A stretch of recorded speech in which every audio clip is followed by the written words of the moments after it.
Hi hello नमस्कार. Sarika's lifestyle या YouTube चॅनलवर मी सारिका तुमच्या सगळ्यांचं अगदी मनापासून स्वागत करते. आजच्या व्हिडिओमध्ये आपण माहिती बघणार आहे पंचांगाविषयी. पंचांग का वाचावे, याचा वाचनाचा काय फायदा होतो, त्यासोबतच आपले अडलेले अडकलेले कामं मार्गी लावण्यासाठी कुठल्या सेवा कुठले उपाय करायचे असतात, तर ही माहिती जाणून घेण्यासाठी हा व्हिडिओ शेवटपर्यंत पूर्ण नक्की पहा. अमावस्या किती वाजेपर्यंत आहे आणि पंचांग वाचनाचे काय फायदे आहे. तर बघा, 17 फेब्रुवारी मंगळवार आहे आणि आजची जी अमावस्या आहे ती दिवसभरासाठी आहे. ती संपणार आहे सायंकाळी 5:30 आणि ही दर्श अमावस्या आहे. त्यासोबतच कंकणाकृती सूर्यग्रहणसुद्धा आहे. तर आता सध्या आयन जे आहे ते उत्तरायण चालू आहे आणि सूर्योदय हा सकाळी 7:08 होतो आणि सूर्यास्त हा सायंकाळी 6:38 होणार आहे. तसंच हिंदू महिना म्हणजे माघ कृष्ण पक्ष या तिथीला अमावस्या सायंकाळी 5:30 आहे, म्हणजे 5:30 ती संपते. आणि आजचा जो दिवस आहे म्हणजे जो राहुकाळ आहे, तर तो अशुभ राहुकाळ आहे. तो कधी कधी शुभ पण असतो, पण मग काही वेळेस अशुभ पण असतो. तर अशुभ राहुकाळ जो आहे तो दुपारी 3 ते 4:30 हा 1.5 तासाचाच असतो दिवसभरात कधीही. तर तो आजचा जो आहे तो दुपारचा 3 ते 4:30 या वेळेमध्ये आहे. तर या वेळेत आपले गुरुमाऊली नेहमी सांगतात की तुम्ही यावेळेत जास्तीत जास्त दुर्गा सप्तशतीचे पाठ करायचे आहे आणि बऱ्यापैकी 1.5 तासामध्ये आपलं दुर्गा सप्तशती हे वाचन हे पूर्ण होऊन जातं.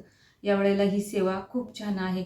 तर ही माहिती तुम्हाला सांगणं गरजेचं होतं. त्यासोबतच पंचांग वाचनाचे काय फायदे आहेत तर बघा, तिथीच्या वाचनाने वैभव स्थिर होते आणि वाराच्या वाचनाने आपल्याला दीर्घायुष्य लाभते.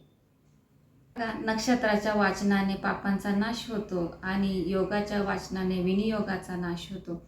त्यासोबतच आपण हे जे करतो म्हणजे हे जे वाचतो, पंचांग झालं, राहुकाळ झालं, ही जी माहिती वाचतो म्हणजे ते करण्याच्या वाचनाने आपल्या इच्छा पूर्ण होतात. त्यासाठी पंचांग वाचणं सुद्धा तेवढंच गरजेचं आहे. आणि राहुकाळ हा रोज 1.5 तासासाठी असतो, पण त्याचे टायमिंग जे आहे ते वेगवेगळे असतं आणि त्या 1.5 तासामध्ये आपल्याला आहे ना जास्तीत जास्त दुर्गा सप्तशती या पवित्र ग्रंथाचे वाचन करायचे असते.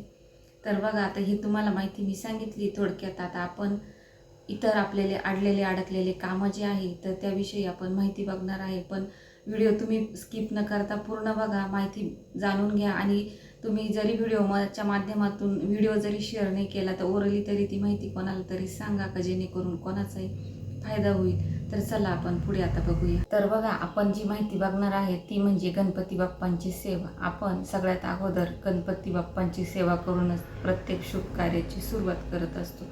तुमचे काम कुठले असो, म्हणजे शिक्षणातील अडचणी असतील, विवाहातील समस्या असतील, संतती प्राप्ती असेल, इतर कोर्ट कचेरीची कामे असतील किंवा लोकांकडून तुमचे पैसे येणे जाणे, विविध समस्या असतील, संकट कुठल्याही प्रकारचे असू द्या, पण त्यावर एकच सेवा आणि उपाय म्हणजे गणपती बाप्पांची सेवा. ती कधी करायची, कशी करायची, तर तुम्ही ती सेवा अंगारक योगावर, संकष्ट चतुर्थी, मंगळवार या दिवसापासून ती सेवा तुम्ही चालू करू शकता. ती सेवा किती दिवस करायची, तर ही सेवा 120 दिवस आपल्याला करायची असते. आणि त्यासोबतच आपल्याला म्हणजे ही सेवा जी आहे ती संकटमोचनची सेवा आहे. तर आपल्या जीवनातील अडीअडचणी, येणारे प्रसंग, त्याला सामोरं जाण्यासाठी आपल्याला लागणारं बळ, आपल्याला येणाऱ्या अडचणी यावर मात करण्यासाठी, पुढं जाण्यासाठी आणि ही सेवा करण्यासाठी आपल्याला श्रद्धेने, खंड न करता विश्वासाने नित्य जप करायचा आहे. आणि ही सेवा आपल्याला पूर्ण करायची आहे. 120 दिवस रोज करायची आहे. आणि साधी सोपी सेवा आहे, पण तुम्ही करून नक्की बघा. तर तुम्ही जर मनापासून केलं तर तुमच्या मनोकामना ज्या आहे त्या नक्कीच पूर्ण होतील. आणि हे अनुभवातून सिद्ध झालेलं आहे, तर तुम्ही स्वतःही अनुभव घेऊन बघा. तर बघा, पहिल्या दिवशी तुम्हाला काय करायचं आहे, म्हणजे जपाला सुरुवात करायच्या दिवसाला तो वार निवडायचा. एकतर अंगारकी चतुर्थी, संकष्ट चतुर्थी किंवा मंगळवार यापैकी तुम्ही एक दिवस निवडायचा. आणि पहिल्या दिवशी सुरुवात करण्यापूर्वी सकाळी लवकर उठून आंघोळ करून आपण पूजेचे साहित्य घ्यायचं आहे. त्यासोबत एक नारळ, विडा म्हणजे आपले नागेलीचे पानं असतात ते, सुपारी, त्यावर 1 रुपयाचं नाणं, लाल फळ घ्यायचं आहे. लाल फळ म्हणजे तुम्ही डाळिंब घेऊ शकता किंवा सफरचंद घेऊ शकता. तर बघा, डाळिंब हे आतून लाल असतं, ते बाहेरून पण लाल असतं आणि सफरचंद हा बाहेरून लाल असतात. आता सीझनच्या हिशोबाने तुम्हाला जे फळ भेटेल या दोन्हीपैकी एक फळ तुम्ही घ्यायचं आहे. त्यासोबत 21 दुर्वा घ्यायचा आहे, लाल रंगाचं फूल घ्यायचं आहे, खोबऱ्याची वाटी, गुळाचा खडा, हे सगळं घेऊन तुम्हाला गणपती मंदिरात जायचं आहे. तिथं गेल्यानंतर आपली जी मनोकामना आहे ती गणपती बाप्पांना सांगायची आहे आणि ती सांगितल्यानंतर आपल्याला म्हणजे त्यांना तुमची जी काही इच्छा आहे ती सांगून झाल्यानंतर ते सगळं जे तुम्ही नेलेलं आहे तो विडा, नारळ, सुपारी जे काय आहे ते तिथंच ठेवायचं आहे आणि त्यानंतर महाराजांना आपलं गणपती बाप्पांना आपली मनोकामना सांगून घरी यायचं आहे आणि घरी आल्यानंतर आपण ती सेवा चालू करायची आहे. तर जी सेवा जी आहे ना ती तुम्हाला आहे ना रोज करायची आहे 120 दिवसांसाठी. आणि महिलांना जर काही अडीअडचणी आल्या म्हणजे मासिक धर्म आला तर ते 5 दिवस तुम्ही स्किप करून द्यायचे आहे. तर दररोज न चुकता 121 वेळा गणपती बाप्पांचा मंत्र म्हणायचा आहे. तो म्हणजे मंगलमूर्ते विघ्नहारा दुरितनाशना कृपा करा. मंगलमूर्ते म्हणायचं आहे, मंगलमूर्ती नाही म्हणायचं. परत एकदा सांगते, मंगलमूर्ते विघ्नहारा दुरितनाशना कृपा करा.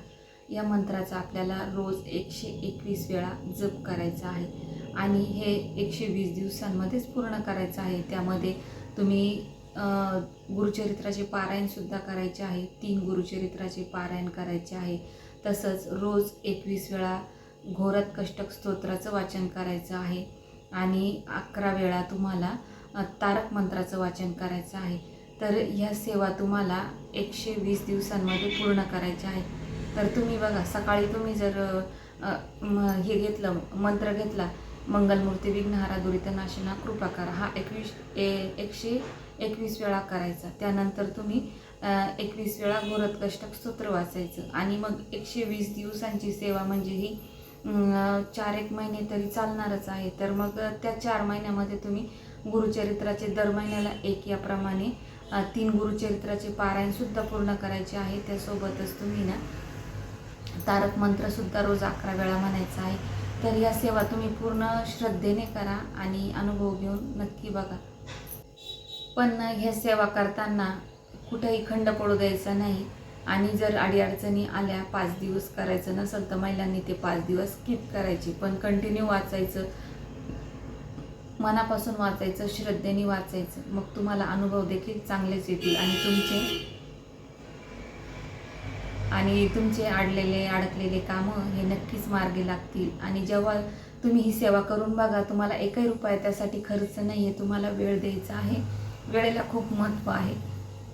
तर तुम्ही या सेवेसाठी वेळ देऊन बघा, अनुभव घेऊन बघा आणि कमेंट बॉक्समध्ये मला नक्की सांगा तुम्हाला काय फरक जाणवला, तुमच्या कुठल्या अडीअडचणी दूर झाल्या.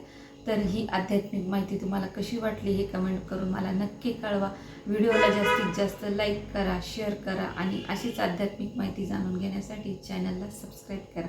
मी सारिका या नोटवर तुमच्या सगळ्यांची रजा घेते. भेटूया पुन्हा अशाच एका माहितीपूर्ण व्हिडिओमध्ये. तोपर्यंत सगळ्यांना अवधूत चिंतन. श्री गुरुदेव दत्त. श्री स्वामी समर्थ.